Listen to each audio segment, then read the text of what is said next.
हैं क्लास 10 का हिस्ट्री का फर्स्ट चैप्टर है the rise of nationalism in Europe.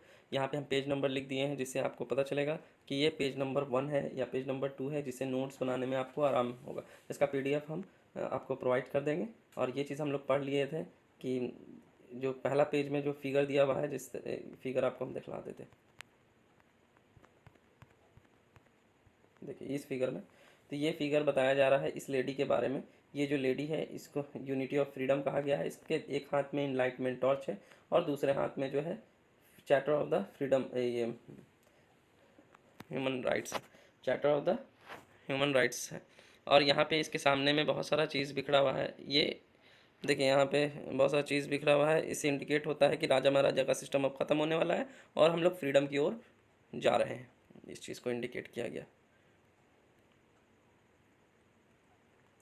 उसके बाद फ्रेंच रिवॉल्यूशन में यही बताया गया है कि लोगों के प्रति अपना देश प्रेम जागा। उन्होंने क्या किया, मोनार्ची सिस्टम, राजा महाराजा सिस्टम को हटाया और मोनार्ची सिस्टम डेमोक्रेसी लाया या नेशनलिज्म, एक नेशन स्टेट बनाना का कोशिश किया। ठीक है, तो यहाँ पे फ्रेंच रिवॉल्यूशन कब हुआ है? फ्रेंच बहुत इंपॉर्टेंट डेट है, आपको याद रखना है कि 1789 को फ्रेंच रिवॉल्यूशन हुआ। फ्रेंच रिवॉल्यूशन किस वजह से हुआ? ठीक है, तो फ्रांस में पहले बहुत सारे फ्रांस में राजा महाराजा का रूल था और लोगों को इक्वलिटी नहीं मिलता था। इसकी वजह से क्या किया, लोगों ने मिल करके यहाँ पे राजा महाराजा को हटाया और फ्रेंच रिवॉल्यूशन लाया। फ्रेंच रिवॉल्यूशन आने के बाद मेजर चेंजिंग आपको हम बता दिए थे क्या क्या चेंजिंग आया। मेजर चेंज, पहला तो ट्रांसफ़र हुआ पावर का मोनार्च से लेकर के कॉमन पीपल की ओर, और दूसरा जो है आपको एक नया फ्लैग बनाया गया ट्राई कलर का फ्रांस का। ये हम पेज सेकंड में आ गए हैं। नेशनल लैंग्वेज को बनाया गया, फ्रांस में एक ही लैंग्वेज होना चाहिए, और एंथम को बनाया गया, इलेक्शन कराया गया, ये सब चीज़ हुआ। फिर इंटरनल कस्टम ड्यूटी को एबॉलिश ख़त्म कर दिया गया। नेशनलिज्म का जो आइडिया था वो फ्रेंच आर्मी जो थे वो सब तरफ फैलाने लगे कि हर जगह पे नेशनलिज्म आना चाहिए, मतलब राजा महाराजा का सिस्टम ख़त्म होना चाहिए। उसी वक्त क्या हुआ कि नेपोलियन आ गए फ्रांस में। इनका रूल कब से कब तक रहा, तो यहाँ पे आपको डेट इंपॉर्टेंट है ये 1799 से लेकर के 1815 तक। नेपोलियन ने एक सिविल कोड 1804 लाया। इस सिविल कोड में क्या था कि पहला तो इक्वलिटी, सबके साथ इक्वलिटी होना चाहिए। फिर राइट टू प्रॉपर्टी का अधिकार सबको होना चाहिए। फ्यूडल सिस्टम एबोलिश्ड, मतलब जो अमीर तबका गरीब के यहाँ ज़बरदस्ती काम करता है या फ्यूडल सिस्टम ख़त्म होना चाहिए। पीजेंट्स फ्री होने चाहिए मजदूरी से। ठीक है, वो कहीं भी अपना काम कर सकते हैं, ज़बरदस्ती किसी के यहाँ काम नहीं करेंगे। गिल्ट रिस्ट्रिक्शन रिमूव होना चाहिए। ट्रांसपोर्टेशन और कम्युनिकेशन सिस्टम को बहुत ज़्यादा इम्प्रूव किया गया उस टाइम में। आपका ड्रॉबैक क्या था? ड्रॉबैक था कि नेपोलियन आए तो उन्होंने टैक्स बहुत ज़्यादा बढ़ा दिया। क्यों बढ़ा दिया टैक्स? क्योंकि नेपोलियन चाहते थे कि पूरे यूरोप पे हम कब्जा करें, उसके लिए पैसा चाहिए था उनको, इसीलिए नेपोलियन ने टैक्स बढ़ा दिया। फिर ये सेंसरशिप इम्पोज कर दिया कि अगर कोई नेपोलियन के खिलाफ कुछ भी छापेगा या बोलेगा या कहेगा, उसको जेल में डाल दिया जाएगा या उसको मार दिया जाएगा। फिर ज़बरदस्ती लोगों को फ्रेंच आर्मी में ज्वाइन करने लगे, क्योंकि फ्रेंच आर्मी में ज्वाइन करेंगे तब वो पूरे यूरोप पे हुकूमत कर सकेगा। ये अब आ गए पेज नंबर 3 में। तो उस देखिए, नेपोलियन आने से पहले की स्टोरी यहाँ पे हम थोड़ा डिस्कस करते हैं कि मिड 18th सेंचुरी में क्या हुआ था, जब कोई नेशन स्टेट नहीं था, मतलब राजा महाराजा ही रूल कर रहे थे। कोई एक लैंग्वेज नहीं था, गवर्नमेंट एग्रीमेंट नहीं था, कोई हिस्ट्री नहीं था, राजा का रूल था, बस लोग वहाँ पे राजा ही का बात मानते थे, इक्वलिटी नहीं था। तो ये जो नेशनल स्टेट या नेशनलिज्म का आइडिया आया कहाँ से, उसके बारे में अभी हम लोग पढ़ेंगे। तो यूरोप में पहले दो डिवीज़न थे। पहला डिवीज़न था एरिस्टोक्रेसी का, दूसरा डिवीज़न था पीजेंट्स का। मतलब एरिस्टोक्रेसी वो होते थे जो बहुत ज़्यादा अमीर थे, जिनके पास अपना खुद का लैंड था, घर था, और वो फ्रेंच बोलते थे, स्मॉल ग्रुप में रहते थे और अपने ही में शादी करते थे। और पीजेंट्स वो थे जो गरीब तबका कहलाता था। और ये जो गरीब है पीजेंट्स, वो काम करते थे, वो मेजोरिटी में रहते थे, बहुत ज़्यादा मेजोरिटी में रहते थे, और काम करते थे किसके लैंड पे? तो एरिस्टोक्रेसी के ज़मीन पे काम करते थे। कुछ साल के बाद क्या हुआ कि एक थर्ड डिवीज़न आया, टीआर्ट्स को थर्ड क्लास या मिडिल क्लास हम लोग कहेंगे। मिडिल क्लास का ग्रोथ हुआ। अब ये मिडिल क्लास का ग्रोथ कैसे हुआ कि जैसे यूरोप में एजुकेशन आना शुरू हुआ, इंडस्ट्रियलाइजेशन आना शुरू हुआ। एज ऑफ इंडस्ट्रियलाइजेशन एक चैप्टर का नाम है, उसमें आप लोग पढ़े होंगे कि जब बहुत ज़्यादा इंडस्ट्री आया तो लोगों के पास पैसा आया, एजुकेशन आया, लोग डॉक्टर बन गए, बिजनेसमैन बन गए।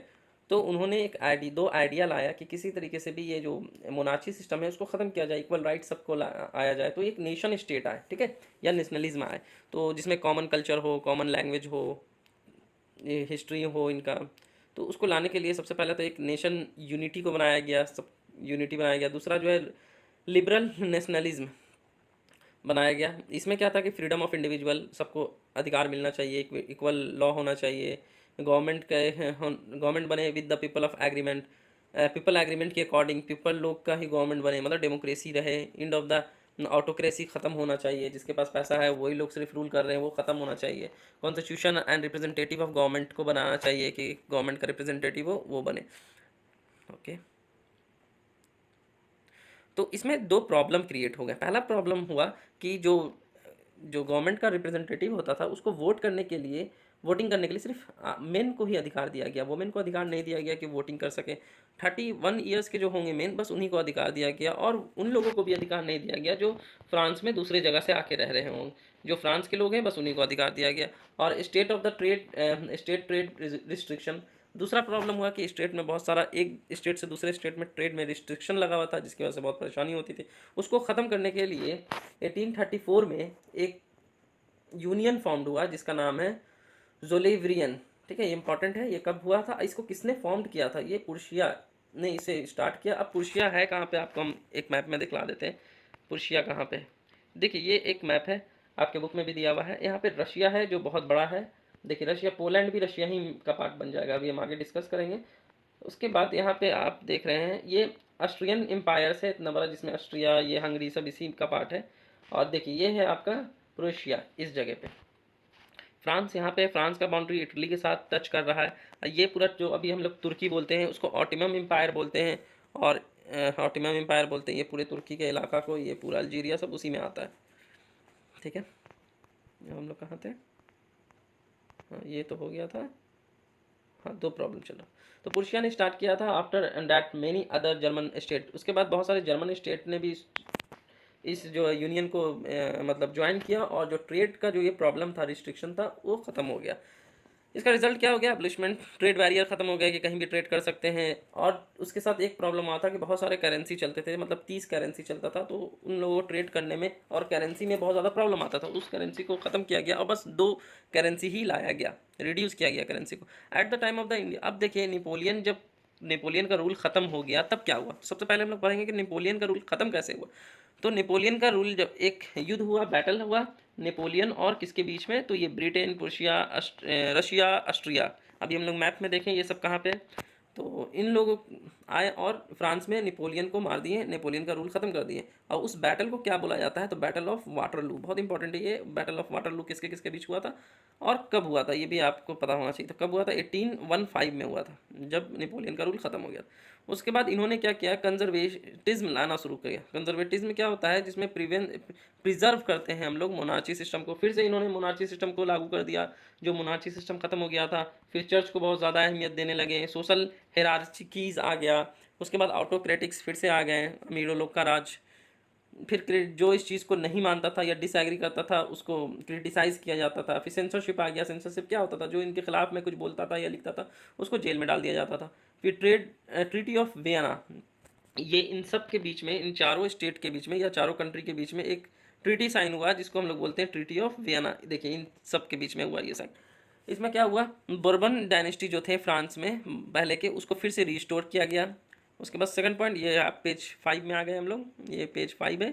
और इसमें सेकंड पॉइंट हुआ कि स्टेट वेयर सेटअप, फ्रांस का एक बाउंड्री बनाया गया फ्यूचर्स यूज़ के लिए। फिर पर्शिया को इंपॉर्टेंट टेरिटरी, वेस्टर्न जो फ्रांस का जो टेरिटरीज था या एरिया था वो पर्शिया को दे दिया गया। ऑस्ट्रिया को क्या दिया गया, नॉर्थ इटली का एरिया दे दिया गया। रशिया को पोलैंड दे दिया गया, जो अभी हम लोग मैप में डिस्कस किए थे कि पोलैंड रशिया का पार्ट बन जाता है। और 39 स्टेट का जो फेडरेशन जो पहले का बना हुआ था, जो नेपोलियन ने बनाया था, उसको ऐसे ही छोड़ दिया गया, उसमें कोई चेंजिंग नहीं लाया गया। तो इससे जो है बहुत लोग खुश भी थे, बहुत लोग नाराज़ भी थे। तो जो लोग नाराज़ थे उन्होंने क्या किया कि एक सीक्रेट सोसाइटी बनाया, और उन सीक्रेट सोसाइटी का एम क्या था कि स्प्रेड करे नेशनलिज्म को। नेशनलिज्म जो है वो आना चाहिए इंडिया, मतलब पूरे यूरोप में, कि राजा महाराजा का शासन ख़त्म होना चाहिए, और राजा महाराजा का शासन ख़त्म होना चाहिए, हर कोई को फ्रीडम मिलना चाहिए, ये एक यूनियन स्टेट होना चाहिए। तो उसी में एक आदमी थे जिनका नाम है गिउसेप्पी मोज़ेनी। ये इटालियन रिवोल्यूशनरी थे, ये मेंबर थे सीक्रेट सोसाइटी के। और इन्होंने एक दो सोसाइटी और फॉर्म किया था, एक यंग इटली, ये एक यंग यूरोप फॉर्म किया था। ये जगह का नाम दिया हुआ है मार्सिलीज और जाके बेर्नी। ये चाहते थे, ये बिलीव रखते थे कि पूरे इटली को एक यूनाइट होना चाहिए, पूरे इटली को एक यूनाइट होना चाहिए। बाद में इन्होंने पूरे इटली को यूनाइट किया और उस इटली पे रूल किया। तो कुछ डेट को रिवीजन कर लेते हैं कि अभी हम लोग क्या क्या पढ़े कि फ्रेंच रिवॉल्यूशन कब हुआ, फिर नेपोलियन का रूल कब से कब चला, नेपोलियन ने सिविल कोड कब लाया, ट्रीटी ऑफ वियना कब साइन हुआ, और ये जो एक यूनियन फॉर्म हुआ था वो यूनियन कब फॉर्म हुआ। ठीक है, तो इसको एक रिवीजन कर लीजिएगा, इसका नोट्स बना लीजिएगा, और कोई प्रॉब्लम होगा तो ज़रूर पूछिएगा। Thank you. 1 मिनट।